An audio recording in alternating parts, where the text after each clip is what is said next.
This program is made possible in part by a community service grant from the Corporation for Public Broadcasting and AETN viewer contributions.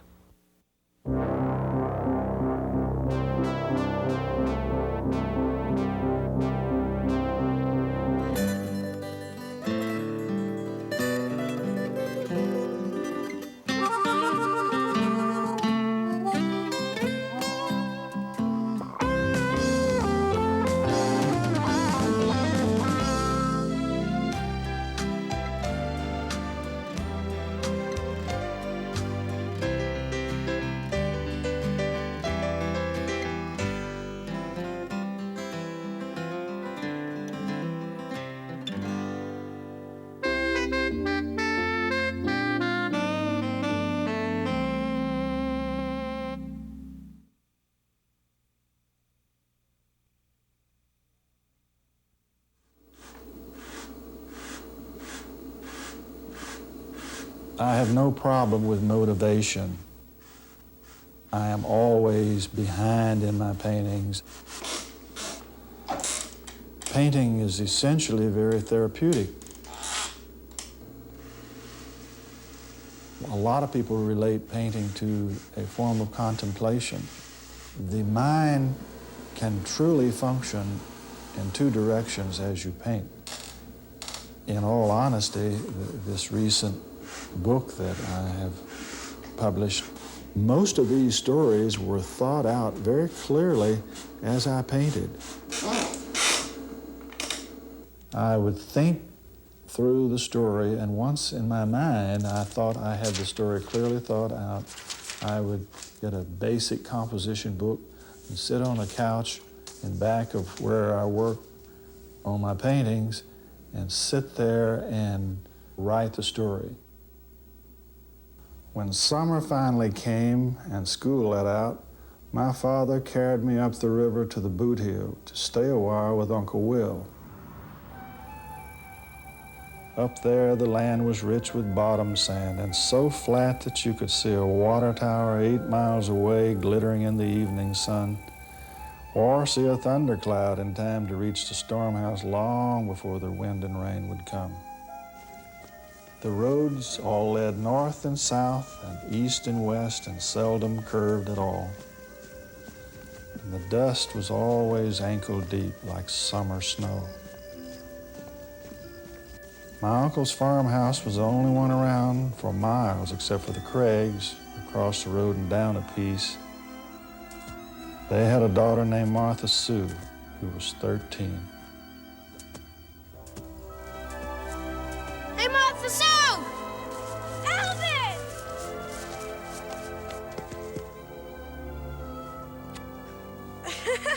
Why, you haven't grown an inch.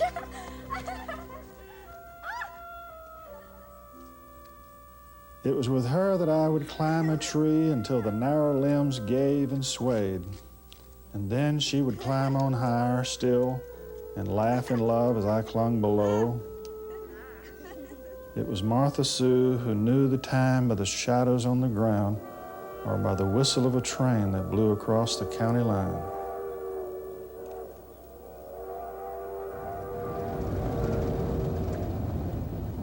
Vision is the key to it all, and images are very, very important. So what I do is take journeys, and I just drive, and I go through little towns and just look.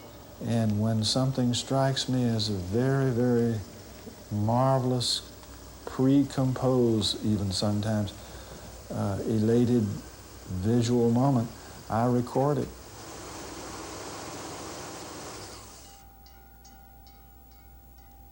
But I have had problems with just walking up someone's front yard, and I've often gone and tried to ask people if I could take photographs of their houses. And sometimes they're very nice and say, sure, but you have to give about a 2-hour explanation as to what you're doing.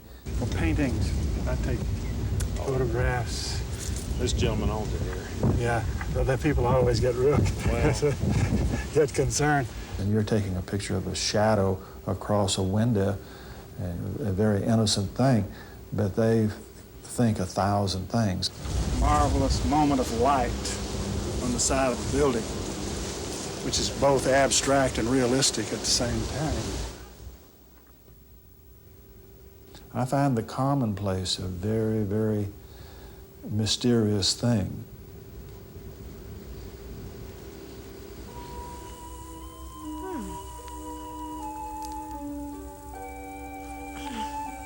I've got a secret. What? You must swear to God that you will not tell another living soul on earth what you will hear and see today. I swear. Come on.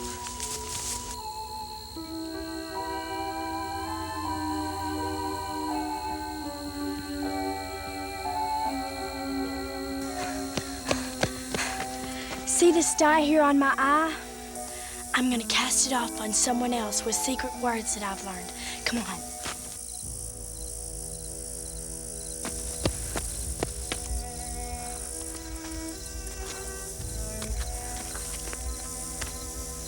Now stand a little down the road and wait, for once I say the magic words, this crossroad is condemned.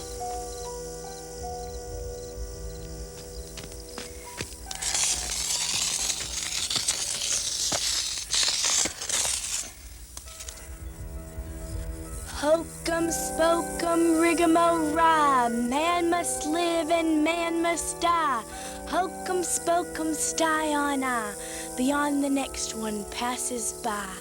Hokum spokum rigamo-rye, man must live and man must die.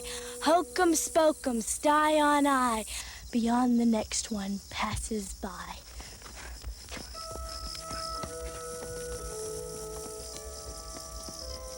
That night, I lay listening to the night birds calling out in the darkness and wondered what held the stars up in the sky.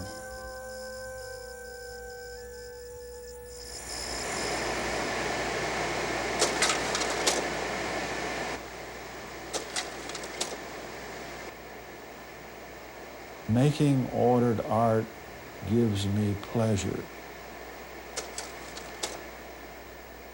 The windows are the eyes of houses. They tell you an awful lot about a house. Windows lend themselves to many wonderful geometrical shapes, and most windows are rectangles or squares. And when the light patterns are going across a shade or curtains, it creates wonderful geometrical patterns. My paintings are really very carefully thought out as shape relationship compositions. And thus you can take one of these windows and turn it upside down, and hopefully it is a very pleasing group of shapes and movements and colors.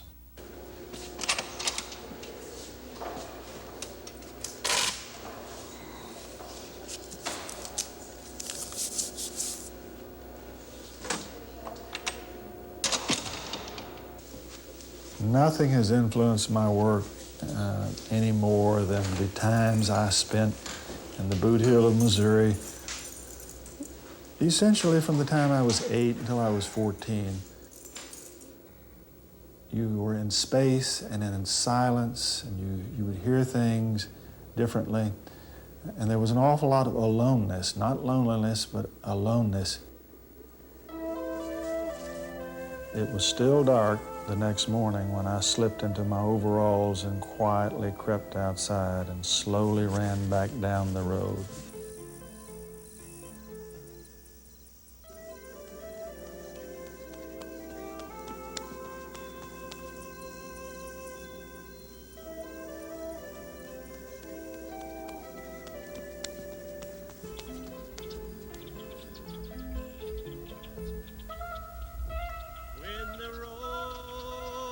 Called up yonder, when the roll is called up yonder, when the roll is called up yonder, when the roll is called up yonder, I'll be there.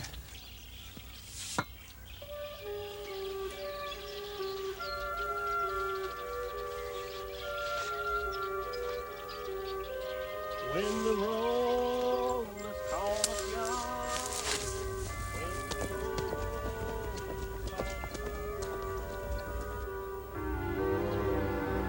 At the Craig's house, I found Martha Sue sitting on the back porch, chopping up cabbage for kraut, with her mother churning nearby. Hi, Alvin. How you doing, Alvin? I saw her sparkling eyes, and both were as clear as crystal, and there was no sty. I just sat there and watched her as I ate a cabbage core. I sure did love that Martha Sue.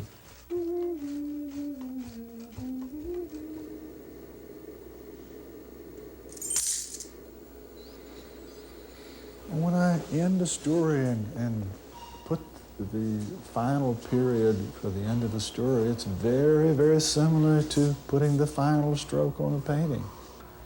If you got a painting looking good upside down, it's really going to look good right side up. There's a very good feeling. That's the reason people write stories and they make music and they paint and sculpt, and is because when you get through, you do have this feeling that you have done something you should have done.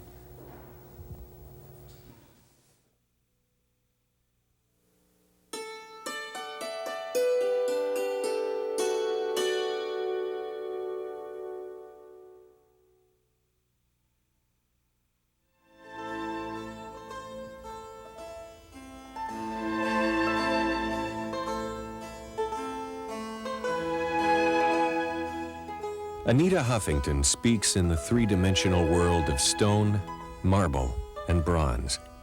She is a sculptor. Art is a way of focusing and questioning, to let go of the known, to become more deeply in touch and aware. My sculpture is my response to experience, an offering, a process of discovery.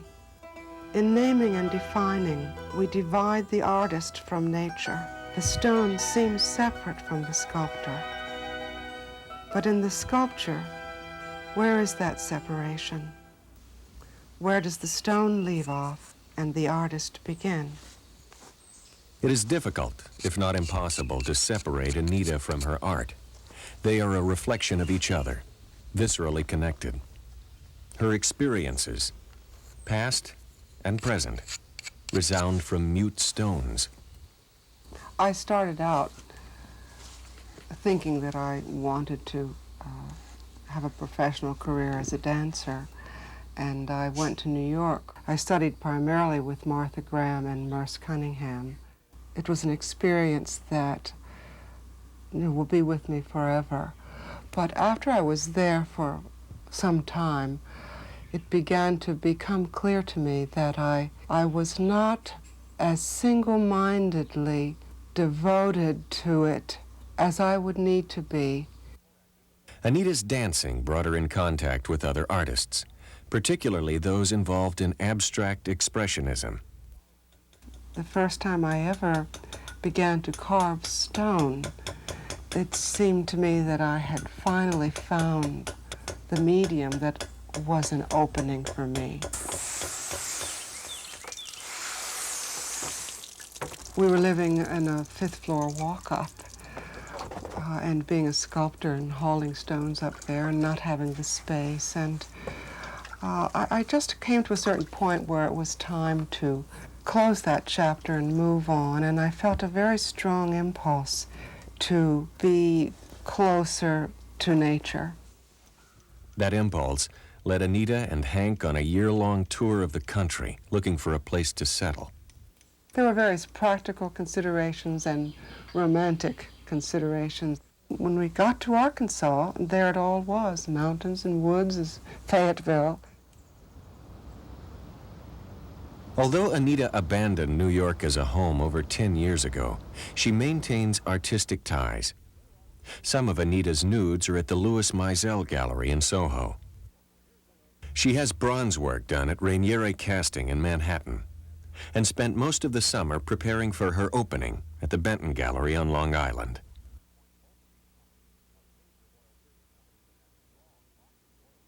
But it all seems worlds away from the rhythmic flow of life and work she and Hank have created in Arkansas.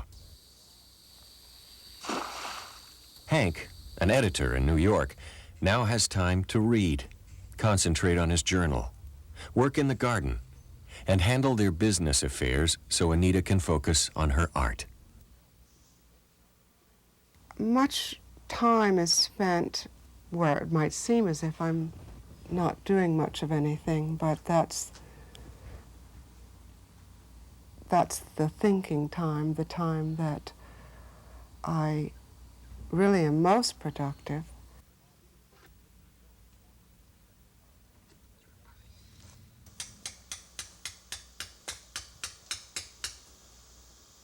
With the sandstones, they, for me, elicit a different kind of a response than the marble. The sandstones bring out more of a quality of a primitive feeling, of something archaic. My tendency is to want to do less with them or to make them look as if there was little done. And with the marble, it seems to move me more in a classical direction.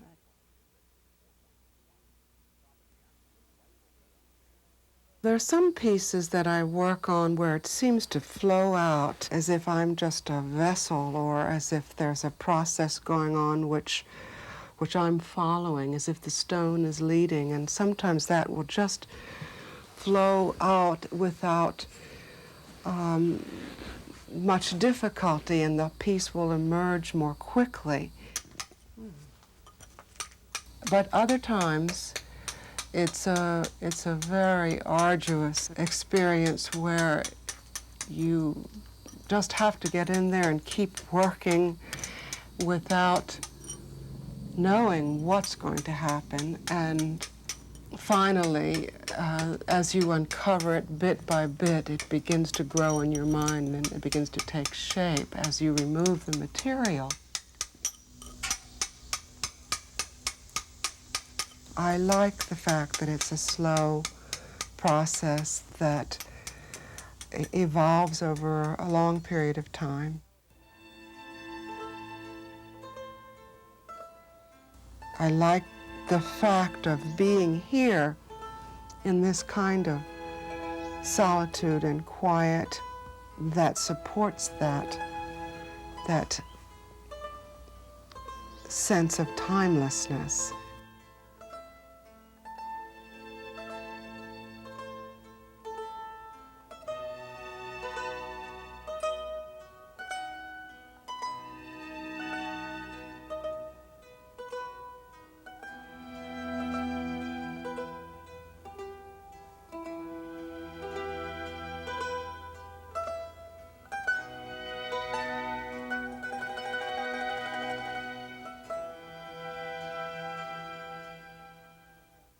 I bring all that I am to it at the moment that I do it. And how much of me shows in that work, I don't know.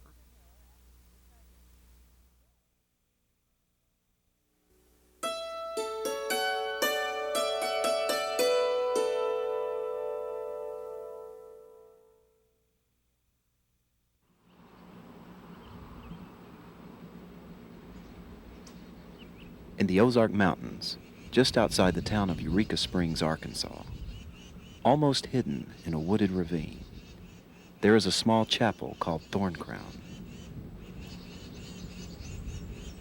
In 1991, the American Institute of Architects voted it the best American building since 1980. Thorncrown Chapel was the dream of one man and the vision of another. Jim Reed was the man with the dream. A California schoolteacher, Reed and his wife Dell purchased 25 acres in the Ozarks and built a house for their retirement. We discovered that the tourists liked our driveway, parked in it day and night, and very often had picnics down there and left us the scraps, and we frequently found ourselves down there picking up. Jim decided, instead of building a fence and a gate to keep the tourists off, that it would be better to build them a little glass chapel back in the road, way back there in the woods, so that they would have something uplifting to do. My reaction was similar to what everybody else had. That is a crazy idea. Reed sold some property in California to raise the money for the chapel. Then he contacted the man with the vision, architect Fay Jones of Fayetteville. It's a building type I'd never done before, and it always felt like I'm kind of a cathedral builder born 500 years too late, I often say, and here was maybe an opportunity that I maybe ought to explore. So this being a meditation chapel, a non-denominational meditation chapel, there should be some kind of transcendental feeling. There should be some mystery to the thing. It's not trying to get a sudden image. In fact, I often say the last thing I want to know is what it's going to look like. The building, when we saw it on the plans, looked top-heavy. So when Jim looked at the plans, he was disappointed. And when he brought the plans to California to show me, I remarked that I thought it was the ugliest building I'd ever seen. And so he agreed that he would go back and try to get Mr. Jones to change the drawing. I told him, it would take me a few days to get this kind of erased and out of my mind to try to come up with a new scheme. But anyhow, he actually got up to leave and got out of the office and turned around and came back in and said, you're really disappointed. And he said, do you think this is really what we ought to do? And I said, well, I wouldn't have shown it to you if I hadn't thought this was a good scheme. Mr. Jones was a student of Frank Lloyd Wright's, and he wanted the building to blend in with the environment. And that's why it is 48 feet tall to touch the tops of the trees that surround it, painted gray to blend in with the gray bark. So Jim listened to him and realized that he was the architect, and Jim was not. He was just a school teacher with a dream. The clearest manifestation we have of any higher order in the universe seems to be what we observe, what we sense, what we feel in nature. Somehow we seem to get very special feelings and think on a higher order of things when we have that kind of atmosphere. Although you're in a very discrete, well-defined architectural space, it still tries to gather the landscape and try to bring in all of those wonderful elements that already exist there.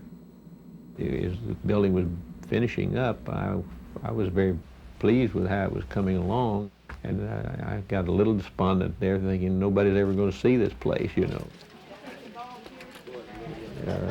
there's no way I could have foreseen or known that they were going to begin to show up in the numbers that they began to show up in. Where are all you fine folks from? Kansas. We've actually had visitors from all 50 states, from over 70 foreign countries, over 3 million visitors.